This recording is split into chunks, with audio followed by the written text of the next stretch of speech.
Uniform கைட்டு uniform கைட்லன்னா எப்படி அப்போ மறுபடியும் ஸ்கூலுக்கு போறியா?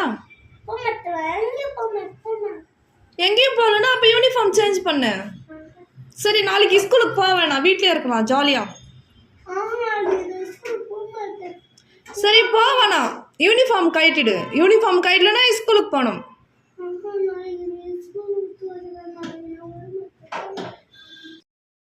இவன் என்னுடைய 2வது பையங்க. இவன் பேர் வந்து வர்ணீஸ். எல்கேஜி சேர்த்துருக்கோம். ஃபஸ்ட் டே ஸ்கூல் போயிட்டு வந்து இன்னும் நலப்பற பாருங்க. செருப்பெல்லாம் கீழே எடுத்து வீட்டிலலாம் செருப்பு போட்டு செருப்பு ஸ்டாண்ட் எடுத்து வந்து சமையல் ரூமில் வச்சுட்டாங்க. ஏன்டா இங்கே வச்சுருக்கேன், நான் என்னை எப்படி டார்ச்சர் பண்ணுறதுன்னு தெரியாமல் ஏன்டா இங்கே வச்சுருக்கேன்னா, நான் அந்த ஸ்டாண்டில் ஸ்நாக்ஸ் வச்சுக்க போகிறேன், பொம்மை வச்சுக்க போகிறேன்னு கொடுக்கவே இல்லைங்க. ரொம்ப டார்ச்சர் பண்ணிட்டாங்க. ஸ்கூலுக்கு கூட்டின்னு போய் விட்டுட்டு வந்துட்டேன்னு ரொம்ப என்னை டார்ச்சர் பண்ணிட்டாங்க. நானெல்லாம் சின்ன பிள்ளையா இருக்கும்போது கண்டுக்கூட மாட்டாங்க. அவங்கவங்க வேலை பட்டாலும் என்ன ரெடி பண்ணி விட்டு போயிடுவாங்க. நானா தான் ஸ்கூலுக்கு போவேன். நாங்க சின்ன பிள்ளையா இருக்கும்போது ரெடி பண்ணி விட்டுட்டு அவங்க கழனிக்கு போயிடுவாங்க. எங்க அப்பா, எங்க அம்மாலாம்.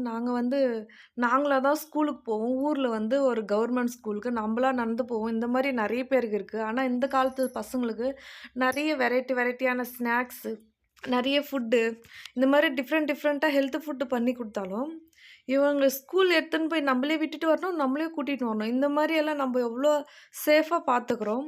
ஆனா, இந்த மாரியெல்லாம் பண்றாங்க. நம்பலாம் சின்ன வயசுல கண்டுக்க கூட மாட்டாங்க. சாப்பிட்டா சாப்பிடுங்க, சாப்பிட்டா கட்டி போங்கன்னு சமையல் பண்ணி வச்சுட்டு, மாடெல்லாம் இருக்கும். அதெல்லாம் ஓட்டிக்கின்னு கழனிக்கு போயிடுவாங்க. நம்பளா சாப்பிட்டு, அவங்க தலை வாரிடுவாங்க, ட்ரெஸ் பண்ணிட்டு போயிடுவாங்க. நாங்களா சாப்பிட்டு ஸ்கூலுக்கு போவோம். பாருங்க, அந்த செருப்பு ஸ்டாண்டு குடுக்கவே இல்லங்க. நம்ப எவ்வளோ கேர் பண்ணி வளர்க்கல. ஆனா, நம்ப வந்து ஒரு நல்லா படிச்சு ஒரு நல்ல நிலைமைக்கு வந்துட்டோம். இவங்கள என்னாதான் ரொம்ப கேர் பண்ணி பார்த்துக்கினாலும், பாருங்க எப்படி பண்ணி வச்சிருக்கான் பாருங்க. இப்ப அந்த ஸ்டாண்ட் எடுத்துன்னு வந்து கட்டிலின் கீழ வச்சுட்டாங்க. அவங்க அப்பா வர வரைக்கும் இந்த மாரி தாங்க ரொம்ப டார்ச்சர் பண்ணிட்டு இருந்தான். யூனிஃபார்ம் கூட ரிமூவ் பண்ணல. நான் பண்ண மாட்டேன்.